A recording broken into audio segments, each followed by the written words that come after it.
can I welcome up next, and can we give a warm welcome to, we tried him in the first bit and there was a bit of a Zoom glitch. Steve Harrison, are you with us still, my friend? Yeah. Thank you. Lovely to be here again. Yeah, it's great to be in the green issue, and it's even better to get the green issue badge, the equivalent of the Blue Peter badge.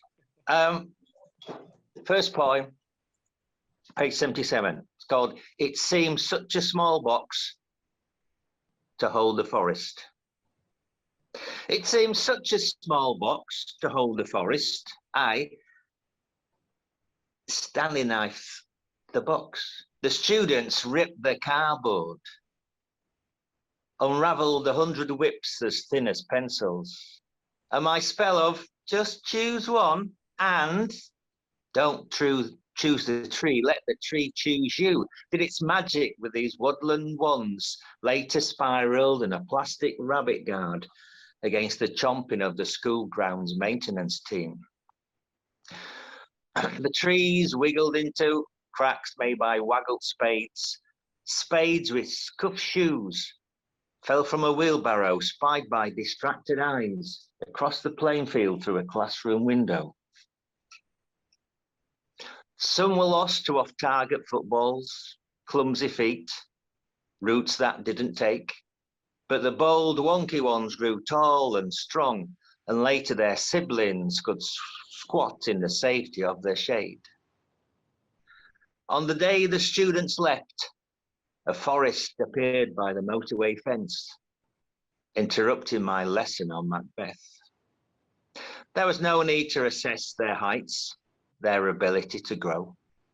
Cheers, and I'll finish off with a poem that looks at, well, in a sense, it does look at green issues, because it looks how we've taken the opportunities during COVID to use to almost telekinetics, so we could go all over the place doing poetry gigs without having to have a green agenda. And it's called the Virtual Poetry Tour T-shirt.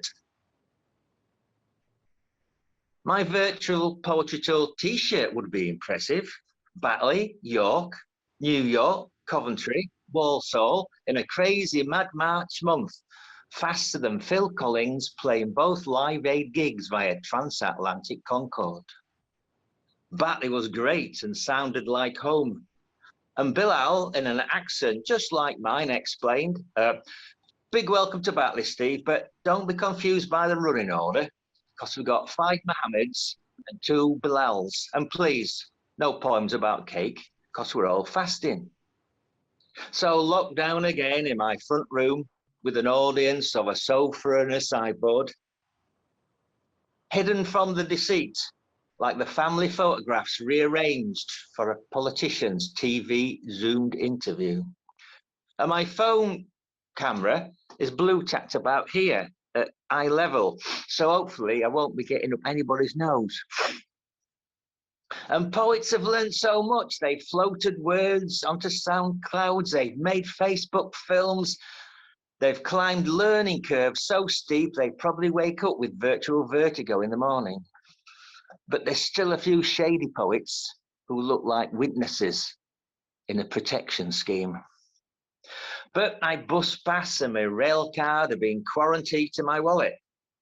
And here in Coventry, Mike Tuck questioned the need for lower garments at all when you could perform in your Y fronts from your front room. And the best bit, I've never once had to run for the bus, and I never missed the last train home from here in my parlour into the kitchen. Thank you very much. Cheers. Hang on a sec.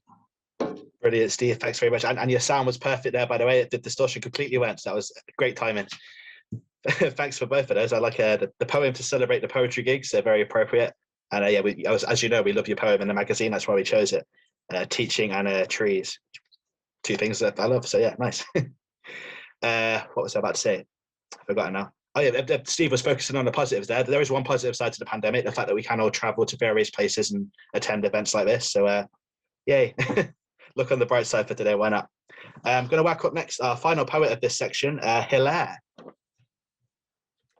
Thank you, Rafe. And I want to say thank you to Rafe and the team, and congratulations for managing to bring this magazine out and then also organising the launch. It's great. I'm going to read the poem that's in the magazine, which is called The Language of Plants. The squisher, the trudger, the sniffer and snipper, the bringer of artificial rain. Collectively, those great galumphing, restless souls. Branch breaker, speciesist weeder, manic uprooter, unheeding of each squealing tear and rip. Spare us the dividers, the name droppers, the creeping cataloguers. Oh, come, careless scatterers, wild sowers, come wonder-struck worshippers, patient attenders, you strokers and whisperers. Honorary plants, we claim you. And I'll read one more poem. This is called Specifications for an Orchard. An old brick wall, as tall as a giant, bearded with moss and buddleia, curved like a protecting arm. A wooden door in a throttle of brambles, its purpose long lost to itself. Grass, wherever it can get, each chlorophyll pennant jostling for sunlight. A gang of pollen traffickers, biz-buzzing and flitting. A chair with no sitter, listing to starboard. And 4 fruit trees, pear and apples, left to get on with it. Their crop is bountiful. There's no sign in the orchard against trespass. Thank you.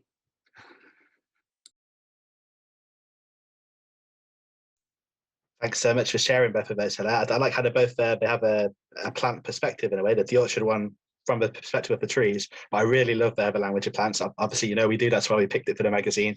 But yeah, just the language in that, and the way that we impose a hierarchy on the plants by choosing which ones stay and which ones go. It's excellent. Thank you very much. I'm going to wrap up our final reader for this section. Is going to read some fiction for us, an excerpt from a story. I left until the end because it's very early in the morning where he is. Can we welcome up Richard Risemberg, please? Yes. Well, can you hear me all right? We can. You're coming through nice and clear. Good. Hilaire, I really appreciated those poems because actually I work part-time in landscaping, sustainable landscaping, but I am the creature the plants saw in your first poem. So this story, actually it's part 1 of 2, but it was originally written as a standalone, and it's set in the high Sierras near Los Angeles. And it's quiet, it's subtle, and it has some little hidden keys in it, which if you get them, they're great, and if you don't, it doesn't matter. Let me go find it. It's called The True High Country. In the afternoon of the second day, the trail finally led us to Two Creeks Meadow. It was an oblong bowl where a pair of small canyons joined, and snowmelt dribbled out of each of them to meander through the lush grass. The grass was dotted with little flowers at this time of year. Gray rocky walls hemmed it in, but the sun was still high enough that it flooded the bowl and glittered on the mildly moving water of the conjoined trickles. My buddy pointed at the rivulet, which you could cross with one step. That becomes the stream we park next to at the trailhead. We'll be drinking that in town in about 3 weeks. Beyond the canyon walls rose high, bare slopes that faded into the sky, even up here, where the air was impossibly clear. Because of how they rounded away from us, you couldn't see the peaks. You could never see the peak of a mountain you were walking on anyway, at least not here in the Sierras. Once in a while, if you were patient, strong, and lucky, you would suddenly find yourself standing on a dusty level no bigger than a shed, with the whole world jumbled at your feet, at least on the easy peaks that you could reach by trail.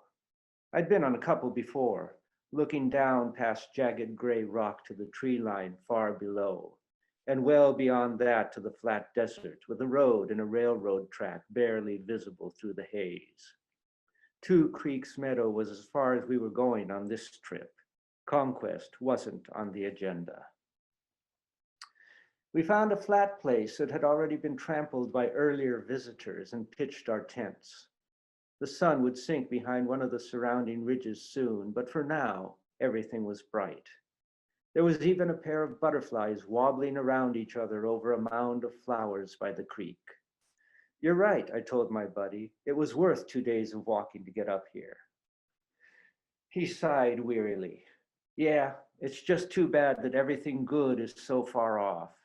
In the old days, something like this would have been around the corner. In the old days, we would have been walking behind some stinking mule, plowing up everything like this that we could find. If it were easy to find, it would be gone already. He snorted heavily and scratched his beard.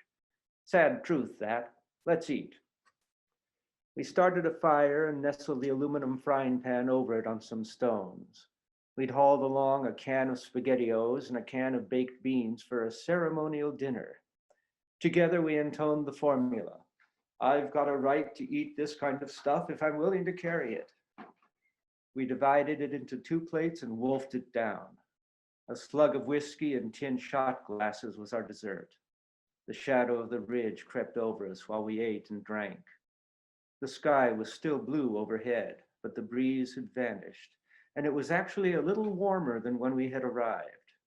That wouldn't last. Nights in the high country were cold in every season.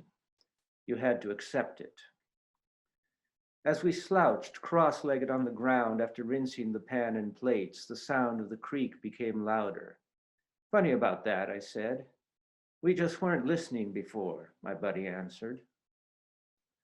That's funny too, how you have to pay attention to paying attention. He snorted again. Is that Buddhism talking or just the booze? I was trying to think of a good answer when I noticed footsteps. A burly old man with a white beard tramped up the trail we had arrived on. The beard was trim and full, not a mountain man beard. He was carrying an old pack, though. The path through the meadow brought him right to us. Afternoon, he said. Mind if I take a breather here? We nodded, and he let the pack slide to the ground and sat himself beside it. I said, you must have started right after we did. I'm surprised we didn't see you at last night's camp. The old man adjusted the brim of his battered hat.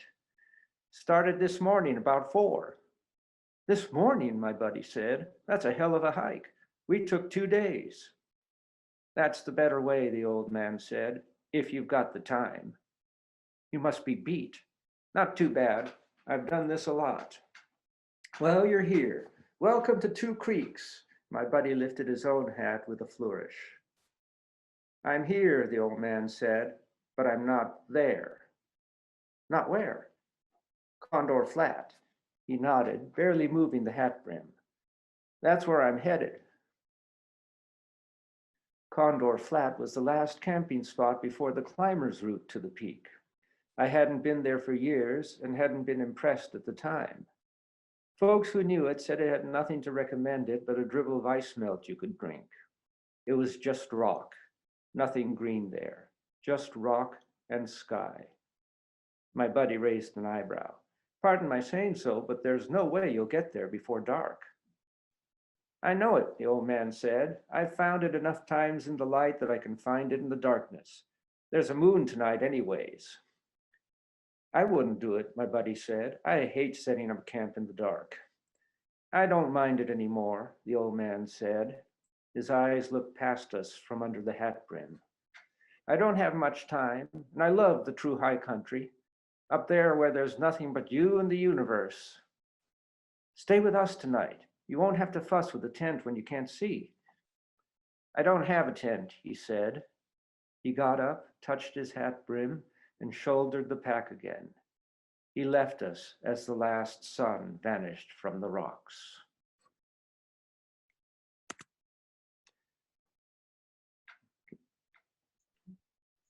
Thank you very much for sharing that first half of the story with us, Richard. It's really well read, and hopefully everyone's excited to find out what happens next. Nice to see you've got a bit of daylight there as well now. It's just coming in. Okay, Yeah. everyone. So, the sun is finally risen here, as it's Two Creeks Meadow. Good. Yeah, appropriately sort of copying the story.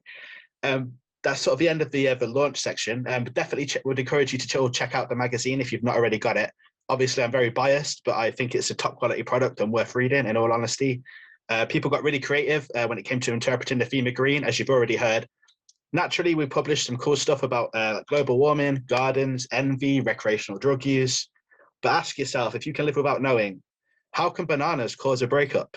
What happens to the hunter who encounters a family of polar bears? Could your dog grass you up to an environmentalist regime? And how many poems did we publish about gherkins, rotting corpses, and Lidl? You won't know unless you've got the magazine. If you're sticking around for the open mic, and I hope you do, see you all back here in 10 minutes. Feel free to unmute and have a little chat now. This is the mingling bit. And then we'll have the open mic shortly. Thanks very much. I did just want to say as well quickly that I will be putting a link in the chat for everybody, and you will be able to explore this virtual museum at your leisure.